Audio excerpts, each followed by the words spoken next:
Hello there. Welcome to another edition of D Community Conversations. I'm Mike Parker with the D Language Foundation, and I'm here with my D Language Foundation colleague, Átila Neves, also an employee of Symmetry Investments for some time now, and a longtime member of the D community. How are you doing today, Átila? I'm doing good, but I'm a consultant with Symmetry Investments. Not an employee. Yes, let's get that clear. All right. Um, We're going to start today, like I do with all these conversations, going to rewind the clock a little bit to a younger version of you. How did you get started programming? Was it something you got into early? Was it an early bug? Did it develop later in life? What led you It to it? was early. I just like computers in general. I didn't really know why. Mhm. It just looked cool. I think because of video games. And I remember seeing a computer when I was 8 or 9 and was fascinated by it, but nobody let me touch it. So I didn't get to do anything with it. But when I was 10, my mother saw an ad for a secondhand ZX Spectrum made by Sinclair in England, and for some reason decided that this was a good thing to buy for her children, and drove across the city and bought it and just brought it home. And I read the instruction manual and started, typing in BASIC at the prompt and making colors and sounds because again, 10-year-old kid and I cared about video games, so that's what I wanted to do. And then typing in listings for code for games for magazines. All I had were magazines in the library. There was no internet available to the general public at the time. I wish. Didn't even know assembly existed. I tried figuring out how the games I played worked by pausing the loading of the game in the middle and see if I could see the source code. But, poor 10-year-old me didn't know there wasn't any basic source code to see. It also explains why the stuff we typed in BASIC, me and my brother, were so slow compared to the commercial games. What kind of projects did you evolve to once you got out of those early stages as you got older? Well, first, like I said, I was trying to do things with colors and sounds, so I ended up just using, I think there was a play commander function in Spectrum Basic that played a particular notes for a particular amount of time, and I hand typed that in to play melodies like an idiot. Um, and made it play this solo to La Bamba because I just watched the film back then. Then created this rudimentary chat program where the computer would pick between randomly pre-assigned phrases to whatever it is you typed in, and sometimes that ensued in hilarity, but not on purpose, obviously. And then I think I cooled it for a bit until a few years later, and I picked up a book about Pascal. And at that time, I already had a PC, a 386, and started doing I don't know what because I don't remember what I did back then and forgot all the Pascal since. And then the gaming thing was still in the back of my mind. At this point, I had access to the internet and started downloading whatever I could that had to do with writing games. At the time, C was even considered a weird language to write games in. Everybody was either about assembly or Pascal. Well, I knew was C, so I kept translating things into C or that I saw and doing hand um, inline assembly actually. And just trying to write a game. I wanted to write a Sonic clone, which I never got around to doing. A friend of mine had an Amiga, which was a way better computer for that kind of thing. There was this game called Gravity Power, because I think there was an Amiga Power magazine and it came with a floppy. Mm. And there was Gravity Power 2, and I really liked the game and I wanted to play it at home, but I didn't have an Amiga, so I decided I would code my own version. And I did 3 times. Hmm. Well, how did you learn C? I was at university. In the first semester, we had something called computational physics, I think it was, because I was doing physics at the time. So you picked it up in university at a class. Well, supposedly. Yeah. Basically, we had a semester to teach us C, and I showed up to 2 lectures and then never turned up again Mm. until 3 months later. I had to hand in, the assignment that basically determined what my mark was going to be for the whole semester. At which point, I downloaded things and read things and just learned C by myself in a week or two at home. There was a pattern that repeated itself at uni. I went to the first few lectures and then didn't for the rest of the semester. I still have a recurring nightmare that they take my diploma away because I didn't show up. Were those the only languages you learned at that time, Basic and C, or did you Well, Pascal. Well, there's basic in Pascal, and then C because I had to at uni. It wasn't that Uh-huh. it was taught at uni. I had to learn it so I could write the code that would let me pass. Right. And then I carried on writing more C. My spare time trying to figure out this game thing. I had lab work that we had to do, so physics measurements, but I didn't know how to use Excel, so I kept writing C programs to do the calculations instead, like an idiot. In my third year, my course, and this was in Portugal, and it's not like in the US where people can pick what they want to study and have a major and minor to double major, anything like that. You're on a fixed, track on rails with regards to what you study normally. My degree in physics allowed you in the last 2 years, you had to pick a few things, but they weren't limited to the physics department. I could pick any subject in any department in university as long as it was third year and up, and it was 5 years, the Mhm. degree. So I ended up doing artificial intelligence with the IT department. And because of that, I had to learn Common Lisp. I've seen a lot of stories of people who majored in physics and learned to program as a result of their physics education. But you did not do that. You learned to program before you got into university. And most people, from what I've seen, who learn to program young end up majoring in computer science. So, what led you into physics rather than computer science? That's a great question. And to answer, I have to explain how the university system worked in Portugal at the time. I'm not sure that's still the case now. Uh-huh. So when you try to get into uni in Portugal, what happens is you have six choices, and each one of those six entries is a pair, a tuple of two things. One, the institution you want to study at, and two, the degree you want to get at that institution. When I was 18 years old, I had to decide what I was going to apply for, and I was torn between physics and computer science. And so I did institution one, which was the best one, physics, option two, same place, computer science, option three, second place, physics, computer science, physics, computer science. So three different places, both degrees. And I was even torn about that ordering of that. And at 18 years old, I was somehow wise enough to think up this thought, which was, I'm never going to learn physics by myself. That's just not a thing that's going to happen. Coding? Yeah, I'll be fine. What got you interested in physics? How did that come about? For as long as I can remember being alive, I wanted to be a scientist. I remember being Mm. 3 years old and pointing to a chemistry set way too high for me even to point to properly in a shop and asking my parents to buy it for me. I was three. Mm. And they went, "No, you're too young." And I stomped my foot, and they didn't buy it anyway. It took 7 more years for them to buy me. I think it was 9 or 10. I was good at maths, and I liked physics more than the other ones. I didn't particularly like chemistry. It was always going to be between physics and biology for some reason. You worked at CERN, but was that that wasn't your first job out of uni, was it? During uni, I ended up working part time for developing software for a software company. What kind of software? Really boring CRUD style stuff and Visual Basic that Ah. used Access as the database. So Mm. the project I worked on that had the most relevance was for this health clinic in Portugal and having to do reports on invoicing and that kind of thing. So Mm.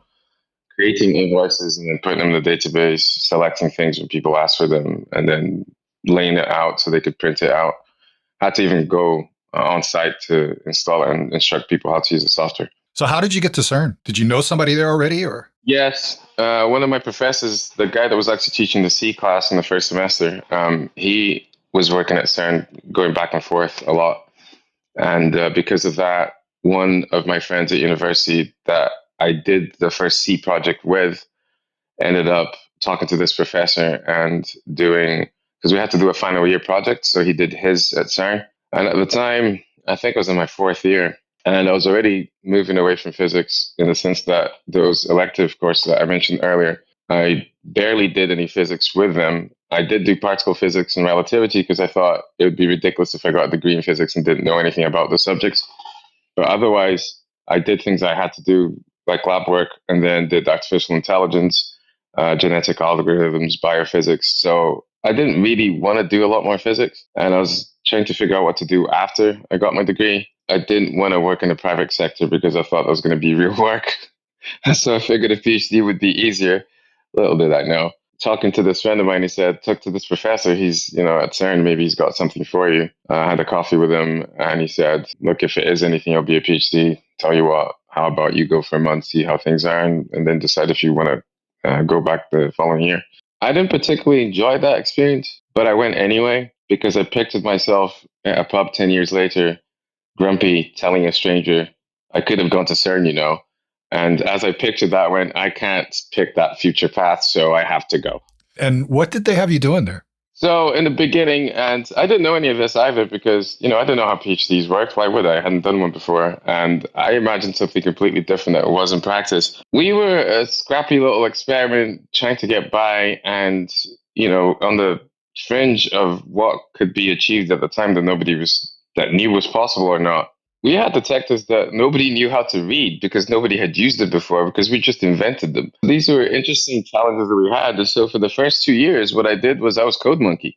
Mm-hmm. Whatever code needed to be written or edited or changed to do something else, they gave to me. I did no physics at all. I barely learned anything about the science part of it. All I had to do was write code, mostly to read out the data that the detectors were collecting. One of the first things I had to do was to visualize that data. So we had a detector that was actually in front of a particle beam, and the beam would go right through it before it actually did the collision to actually create new particles, which it did anyway by hitting the detector. And the detector was rectangular, let's say, and it worked nearly like a monitor in the sense it had pixels. You divide it in a grid.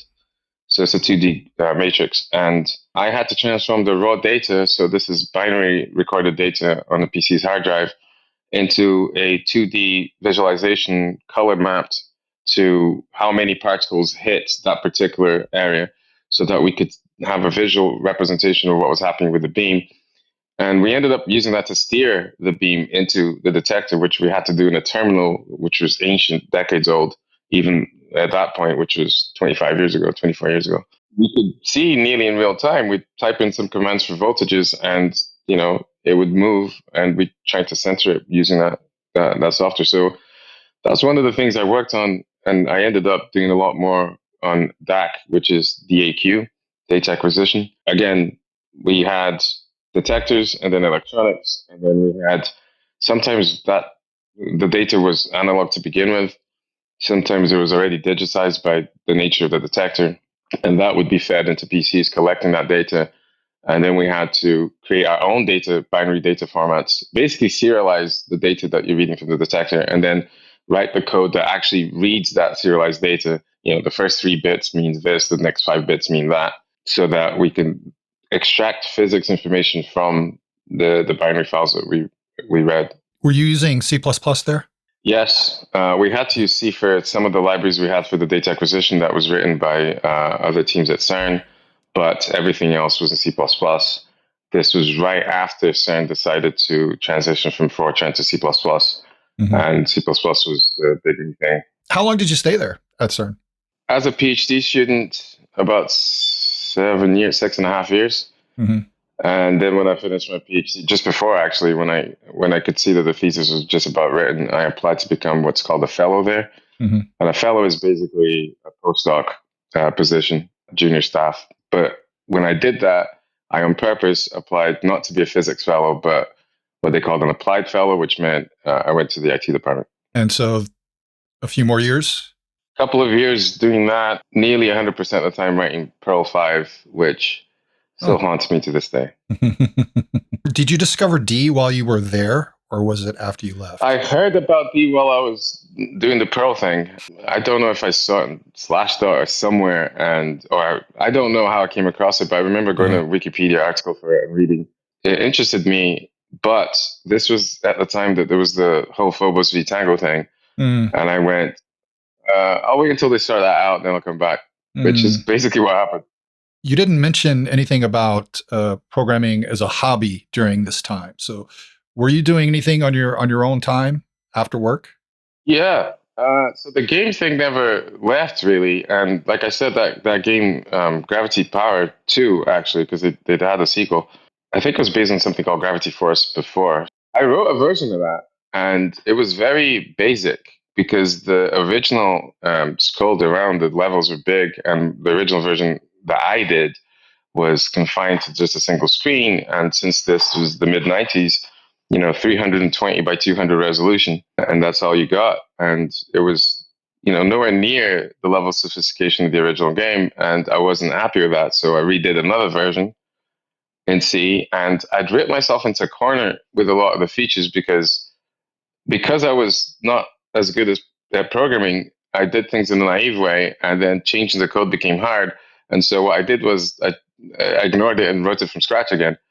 And then I added a bunch of features that were hard to add in the original code base.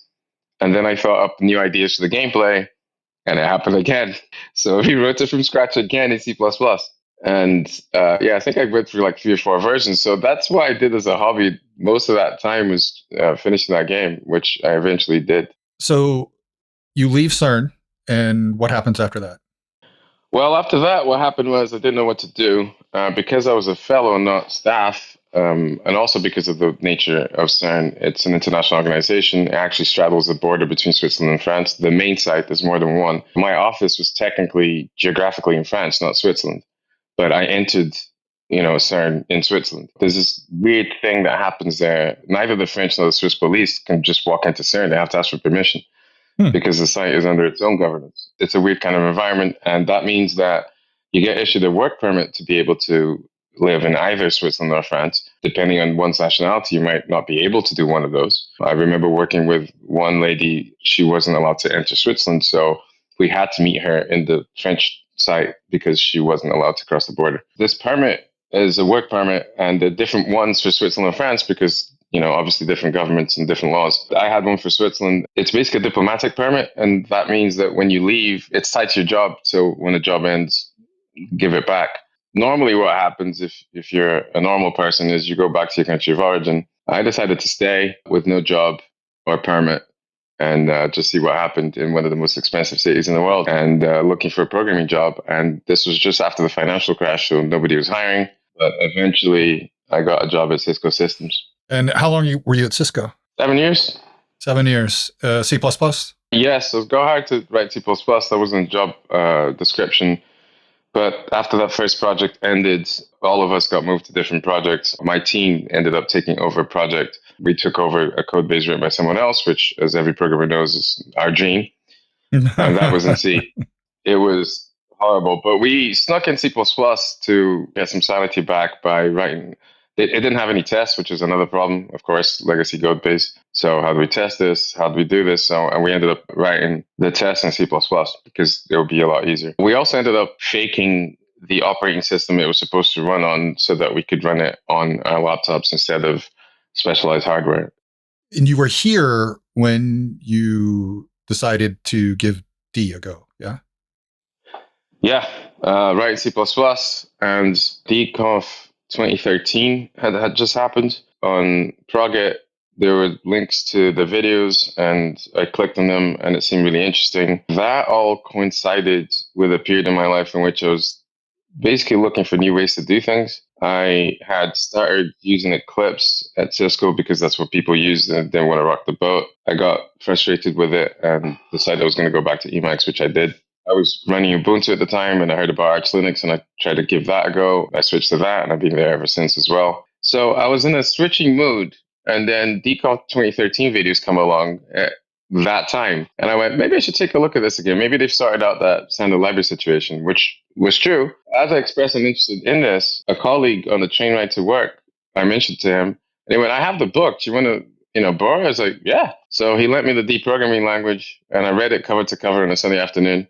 And I went, yes, this. I want to write in this. And then on Monday, I typed in a hello world and took it from there. What was your first bigger D project then? I just written a unit testing library for C++ because I got frustrated at work with how long the tests were taking and multi-core was just becoming a thing. So I thought, why aren't we running these in parallel anyway? So I wrote a framework to do that. And in fact, it was because of that game I mentioned, I did go back to it one more time to try to add networking to it. But then I got sidetracked by, hang on, I should write some tests. I don't have any good testing framework in C++, so I wrote one instead. And then I never even finished the networking thing, but the library was there. So one of the talks that really captured my imagination at DConf 2013 was about compile-time reflection. I didn't really get why it was important, why it was a good thing, what it could do. I just heard somebody allude to that. And I realized that finding test functions would probably be a good thing to do with it. So I wrote a unit threaded. That was my first project, indeed. Okay. You've got quite a few projects on your GitHub repository. You've got unit threaded, you've got a project for doing runtime reflection, compile time and runtime reflection. You've got Tardy, which does class hierarchies for structs, inheritance, struct inheritance. You've got DPP, which was a binding. Reggae.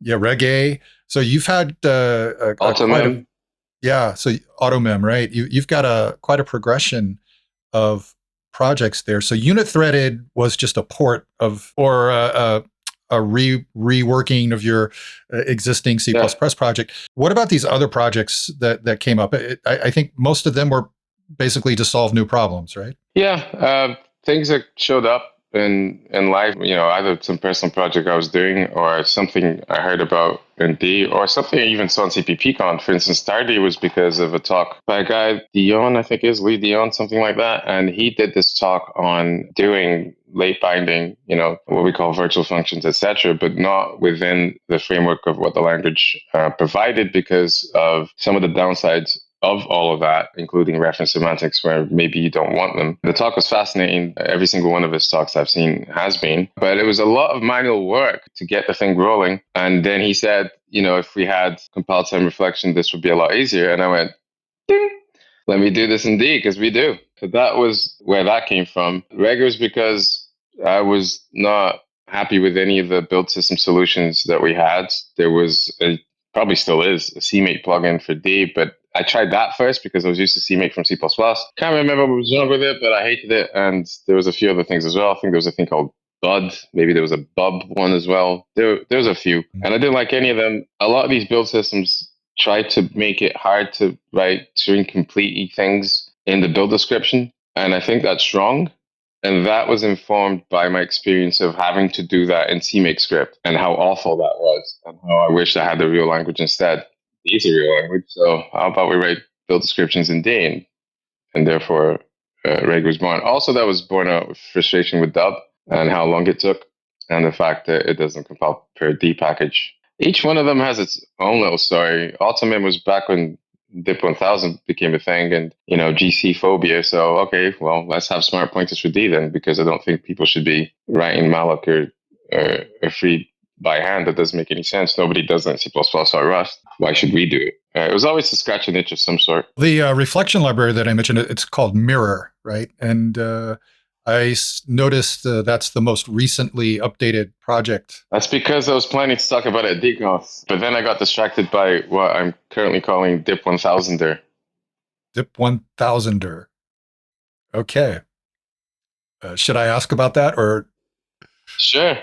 I think DIP 1000 has lasted way too long in its previous state. We tried turning it on a couple of years ago and run into issues. I've been trying to think about how we can resolve those. And I think that the path forward probably is, well, there's more than one, obviously, there's not just one possibility. Mm-hmm. One possibility is to always infer everything everywhere, because for the most part, most D code written has the source code available. There isn't usually a practical impediment to inferring. It's just a question of you might not be able to if all you have is a signature in a DI file, but DI files aren't that used. So that's one way that we could do it. And the other way I was thinking about that I'm trying out right now is make scope always explicit. The idea being that regular D code should use the GC and you shouldn't really care, and we should impose anything on those users to have to conform to DIP 1000 and add annotations. They just don't care. They're using the GC anyway. I think that there's a possibility that we can avoid that by having scope always be explicit, which means you don't get DIP 1000 warnings, even if we turn it on by default, unless you're actually using a library like AutoMem or like Sebastian Koppe's concurrency library that has scope annotations in the API, because it has to, because there's guarantees it can't have otherwise for safety reasons. But that would also imply adding restrictions to can be done to safe code that don't exist right now, like slicing static arrays or taking the address of a local. So what I'm saying here is, and I'm not 100% sure how this is going to work. If you take the address of a local, it will always be a compile time error in safe code, unless you're assigning it to a scope variable that has the keyword scope there explicitly, or you're passing it to a parameter that has scope in it explicitly. Is this going to be your talk then at DConf? Maybe, because there was going to be mirror, and then I'm doing this, and I don't know how long it's going to take. The mirror thing, if it happens, and I hope it does, is expanding on one of Andrew's talks from ages ago, where he mentioned this idea of a reflection library based on strings and string mixins. Because the way we do things right now is based on templates and template metaprogramming, and that has multiple issues. Compile times are one of them, but not the only one. You're now in this weird, bizarro land where you don't like functions and loops like a normal person. You know, you have to static map instead of map. You have meta functions instead of functions, and higher order templates instead of higher order functions. And it's a lot harder. And even though they made it a lot easier than it is in C++, speaking from experience, it's still not regular programming, and it's still a lot harder than it has to be. And so that's been in the back of my mind since I was at that presentation. When I wrote Mirror, because I was used to template metaprogramming, I did that as a first attempt. And as a side thought, tried to do the string stuff. But lately I was like, let's resurrect that and make it proper, and make it work. And let's try to bind a language again using reflection, but using the string stuff to make sure that, you know, it makes sense. So I'm doing that. And also the other thing is that compile time reflection is superior to runtime because you can get one with the other. Mm-hmm. If you have compile time, you get to have runtime by just opting in. And the idea for the talk was to show how I could create a Python extension module in D that did the reflection at runtime instead of at compile time. So I guess we'll have to be in suspense a little while longer to figure out what you're going to talk about. And for those watching who haven't heard, DConf 25 is happening August 19th to 22nd in London, courtesy of Symmetry Investments and with big support from Weka. So let's step back from your projects again. You discovered D post DConf 2013 at some point. So that's going to be late 2013, early 2014, somewhere around there. Mm-hmm. What was your first DConf? Was it 2014 or 2015? It was 2014. You know, there's a call for who wants to give a talk. And I went, well, I just wrote these 2 projects using compile time reflection. And, you know, one of the talks at DConf 2013 mentioned it, like I said earlier, and that piqued my interest, but I didn't know what that meant in practice until I actually used it. So I did a talk that I wish it had been done for me to explain why compile time reflection was cool, what made it different, and what the kind of thing you can do with it. So I submitted the talk proposal and got accepted and gave my first presentation at DConf 2014. I guess the first time I met you was at 16 in Berlin. Was that where you got hired or contracted with Symmetry? Yes, it was. Yes, it was. It was that DConf. Yeah, I figured because I know Lath was there, and I remember you gave a lightning talk in 2017 about XLD, I think. Right. So I was already doing Symmetry work. It was actually hilarious because I didn't know he was trying to hire me until 15 minutes later. And at the time, I was surprised that people kept asking me my opinion on D things, and I didn't really get why they were like, why me? Mm-hmm. But after it happening for a couple of days, it's like, I guess this is new reality now.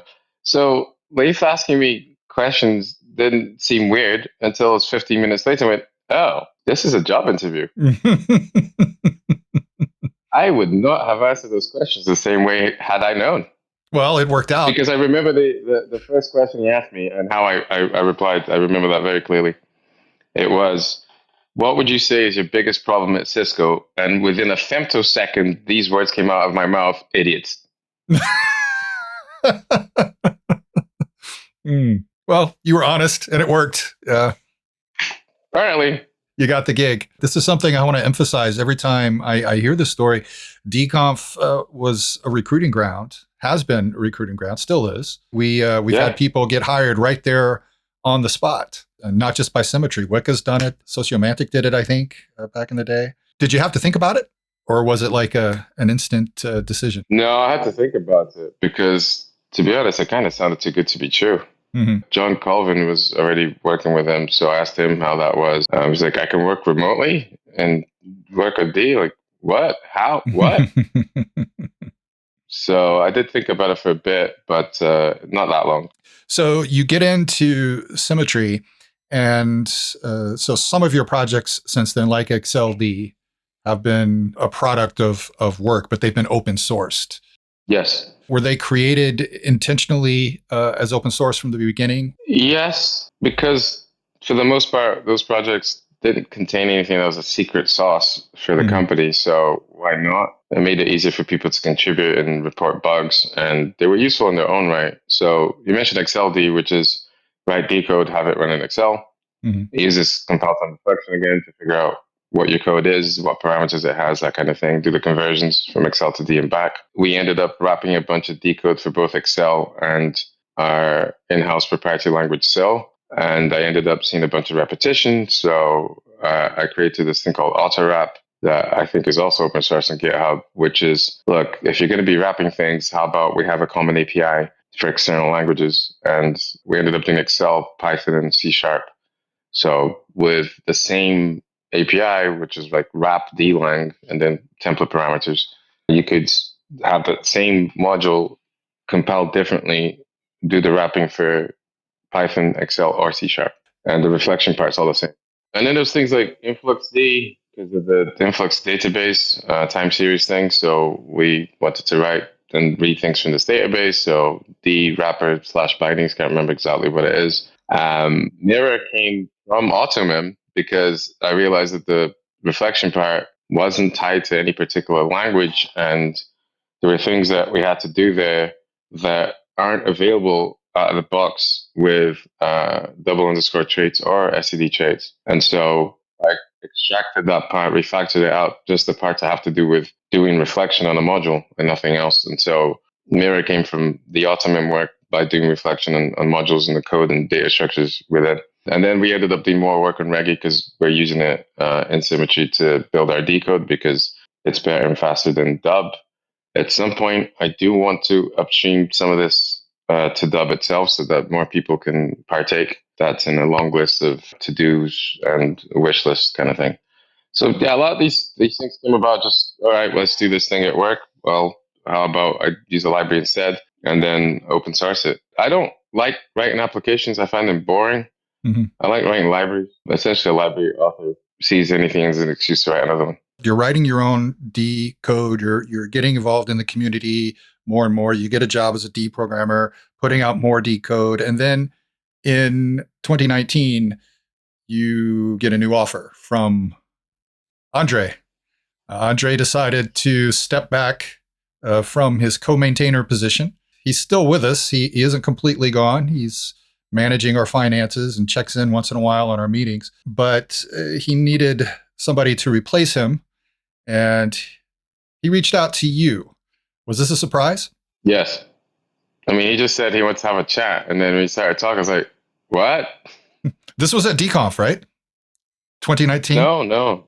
That got announced at DConf 2019, but the conversation happened online first. Or he emailed me saying, do you have time for a chat? I went, sure. And then we scheduled it. And then he called me and then we talked about it. But that was before DConf.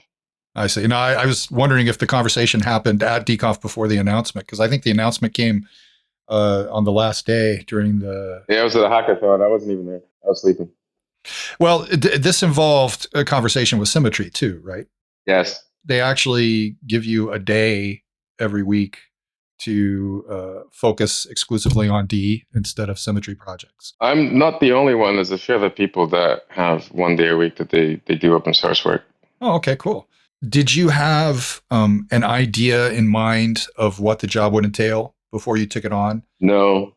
No. I did know that a large part of it would be saying no, but otherwise, not really no. So I can't ask you how did it meet your expectations, but I guess how has it been?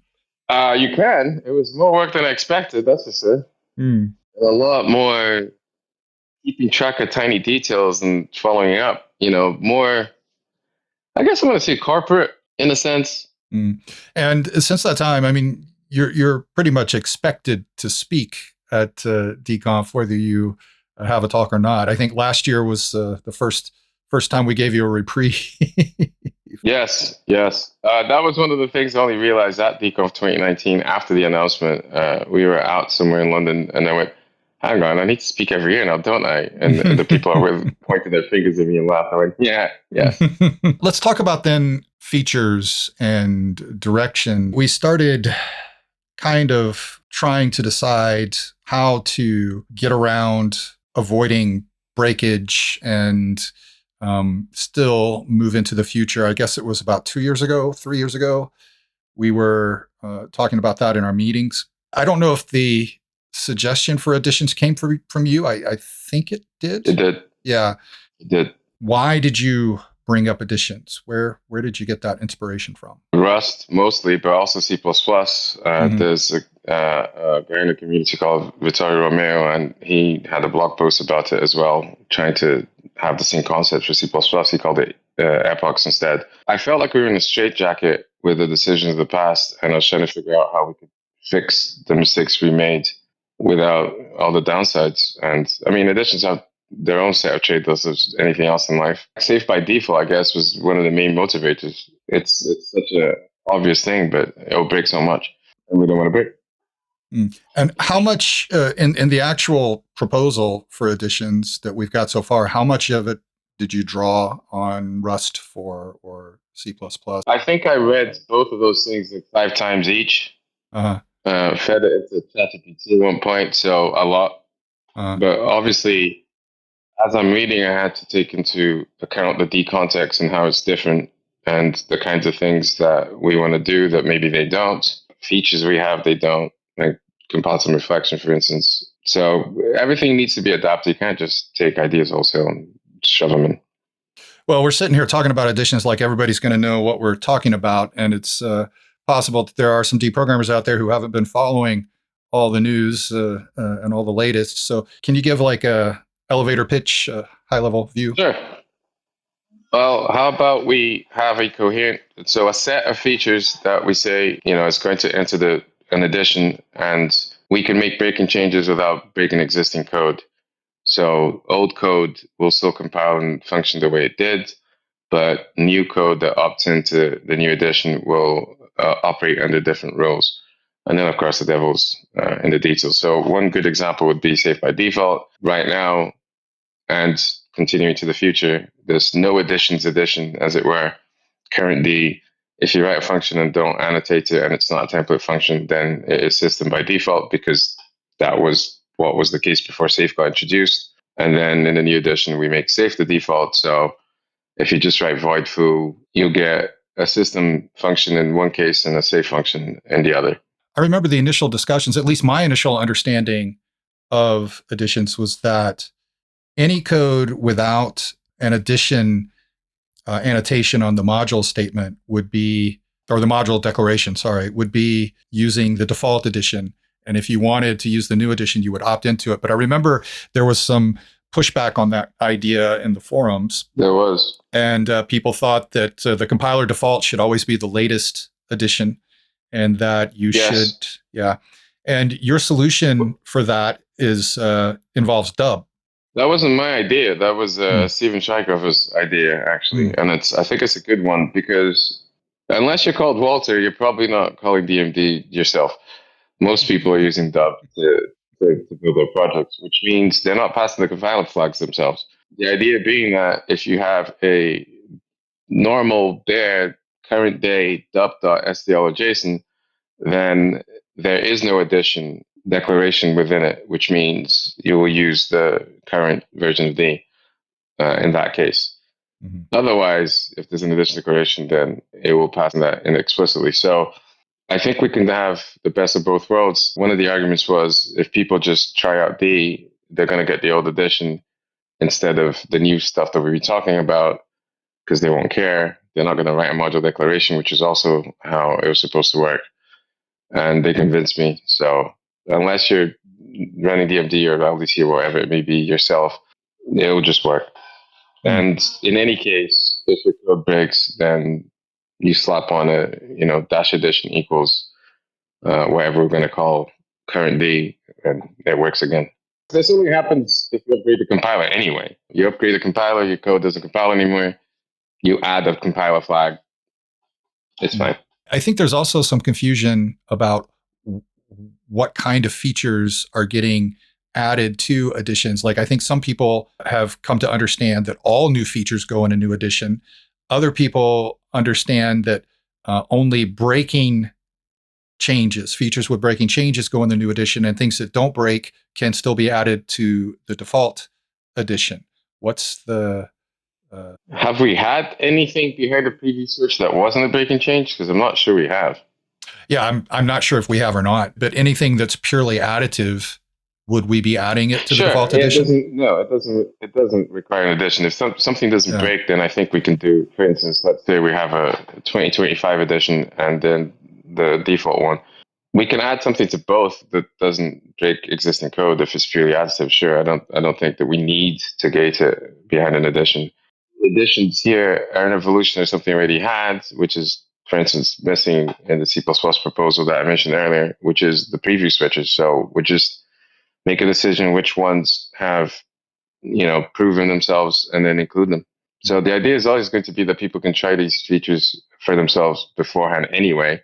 It's just that we bless a certain set of preview switches as the new addition and then make all of those a default.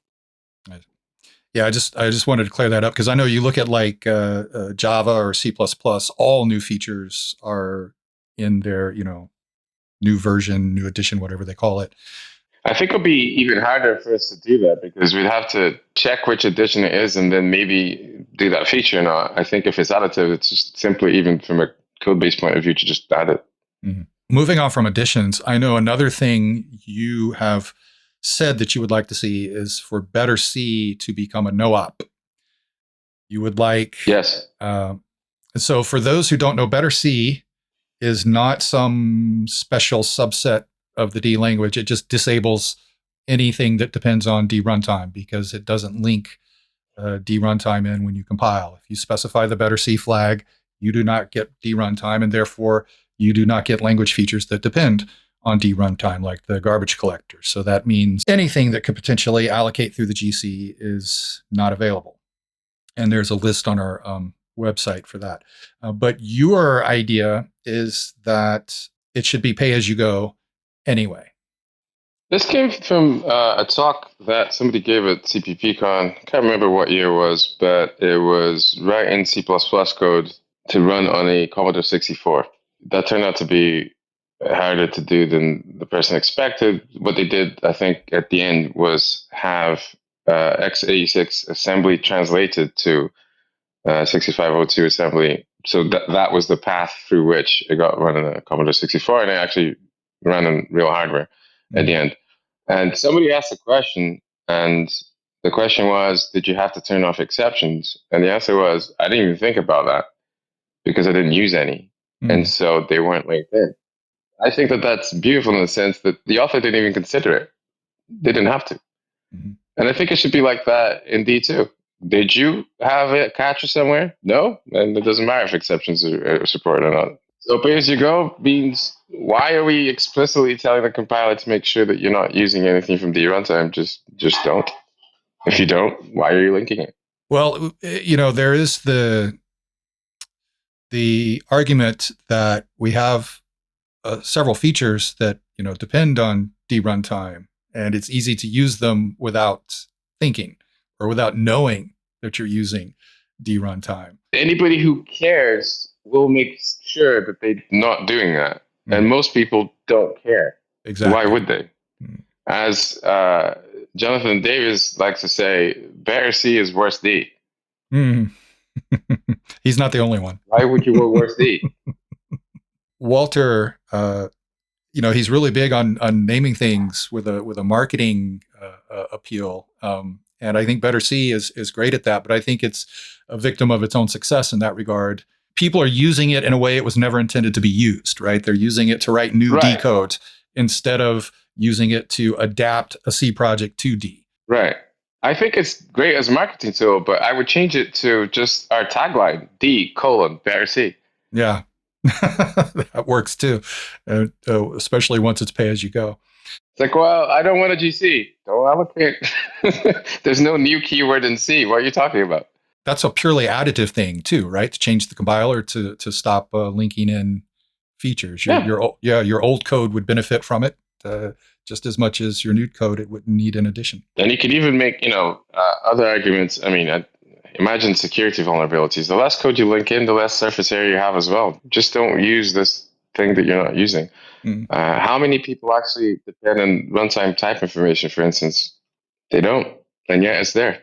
And you mentioned exceptions, and this is one more thing I want to ask about. You have talked about changing D's exception mechanism before to use the Herb Sutter's style exceptions. A version of it, anyway. After I read it in detail, because I've had to read that document, I think 6 times now. And if you ask me right now, I'd have to read it again to internalize what it does. But as before with the additions thing, it can't just wholesale be adopted. They have goals that I don't think we should have. Mm-hmm. For instance, trying to get rid of the hierarchy and things like that, because people keep trying. One of the most common things that people turn off in C++ is exceptions and RTTI. And so they're trying to address the concerns of that part of the community as well, which I don't think we should do, especially if it's pay as you go anyway. If you don't use it, you don't get it. But the basic premise is it eliminates allocations for exceptions.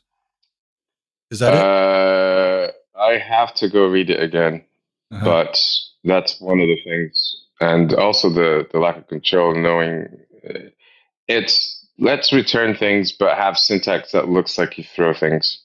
Right. All right. And I know Ricky Cattermole had an idea for something similar to that using some types under the hood. Right. I'm not sure we should try to bypass the exception hierarchy and OOP altogether. I think we should probably have a compromise, but unfortunately, I have to go reread the paper before I could tell you in detail why. To kind of wrap things up, I want to just look ahead a little bit, putting aside additions and pay-as-you-go runtime and exceptions. What are some other things you're looking at down the line that you're either thinking about yourself or that you've heard about that you're looking forward to seeing? DIP 1000s, finalizing that one way or the other. It's been in limbo for far too long. We just need to move forward. I want to see if this idea of mine of explicit scope works, and if it does, that's what I'm going to propose happens. Again, I think the goal here should be to make regular D, i.e. GC D, as easy to write as it is today without having to burden anyone with this. Most people will never have to care about things like AutoMem. I mean, I wrote the library and I barely use it. I did use it when I was doing Excel work, and also I could come in handy for Python because, for instance, if you interoperate with C#, you really don't want to allocate in GC heap because now you have 2 GCs. And we've had massive problems with that. Most people aren't going to use AutoMem because they don't need to, or they do because they think that the GC is magically slow for reasons. You have to opt into that. You have to opt into Sebastian's concurrency library and care about lifetimes. I think in the general case, people shouldn't have to care and we shouldn't burden them. So that is the goal of that exercise. So that's one thing. Another thing I was working on last year, but I dropped because I have to finish this mirror thing first. I want to have a version of this that works at compile time and has enough functionality that you can wrap a language like Python, because I think that's the proof's in the pudding there. I have to try to actually wrap Python because it's complex enough that if it works for that, I probably have enough functionality to say, try it out. But also to try this, compile time also means runtime, which for a while made me question what is the benefit of that? When would I want runtime reflection? But then something happened at work again, which inspired this, which was interoperability between our in-house language SIL and Python. And in the beginning, it was Python calling into SIL. And to do compile time reflection on all of the code that was registering decode into SIL to Python, I don't think there's enough RAM in the universe to do that compile time reflection. It just would blow up the compile time so much that it just wasn't feasible even practically. And so I did it at runtime. When the .so or the DLL gets loaded, it asks SIL for what are its functions and data types. And through the runtime information that we already had in the language, fortunately for me, I do the wrapping that way. So it's a lot more dynamic. You load a shared library and then you say what code you have, and then the wrapping all happens at initialization time instead of when you compile it into the shared library. So I'm going to try to do that for Python too, but for D in this case. So writing a Python module in D, but instead of compiling it and doing the reflection at compile time, the module would obviously have to opt in by doing a global equals RTTIME or something like that. And then when you load the shared library, you go look at those thread local variables in each one of the modules, and of course then collect all of them so that you don't need to care about that. And say, look, I just loaded the shared library. What does it have? And then do that. So I want to do that for DConf and just at least call it done. I got distracted by that while I was working on something else, which is a bytecode VM for D to use at CTFU. That would probably make it a lot faster and use less memory. Now, how does this tie into the mirror thing? Is because this mirror thing is all about CTFE reflection. You have strings and mixins and all of this is CTFE instead of templates. Wouldn't it be nice if you could also speed up this by a factor of 10 or 100 or who knows? And then try to use that bytecode VM for something that I personally want for my life as a D programmer, which is I don't want a link. I don't want object files. I don't care about any of this stuff. Like I said before, applications are boring to me. Compiling a binary and releasing to customers, I'm already asleep. I don't care. I care about one thing and one thing only, running my tests as fast as possible. And that would tie into that too. You know, I thought we were going to make it through a whole conversation without bringing up compile times, but I am particularly sensitive to them. I've said that in public before. I think at one point I was doing a talk at some DConf, and maybe it was the first one. I can't remember. I did say something like, well, I think that compiling nearly should mean the test passing. I mean, we could even run the test at compile time. And then I said, I'm not even suggesting we do it. That's stuck in my head ever since. And kind of the idea, but not really. Just like take the tests. You know what you changed. The compiler knows what changed. Just figure out which tests need to be run now. Run those. Do not link. Do not create object files. Do not hit the file system. I don't care about any of this stuff. Well, Átila, last thing before we go, were there any potential new contributors out there watching this? What advice do you have for them? Write more D. Because first of all, that means you will get hooked and become participating members of this community. And secondly, because it will annoy you, which will make you participating members of this community as you try to fix whatever issues you encounter. That's great advice, I think. Well, Átila, thanks for sitting with me here for an hour. It is great to talk to you as always. And I will see you in our next meeting. Indeed. My pleasure, Mike. Thanks for organizing this. It's been fun. All right.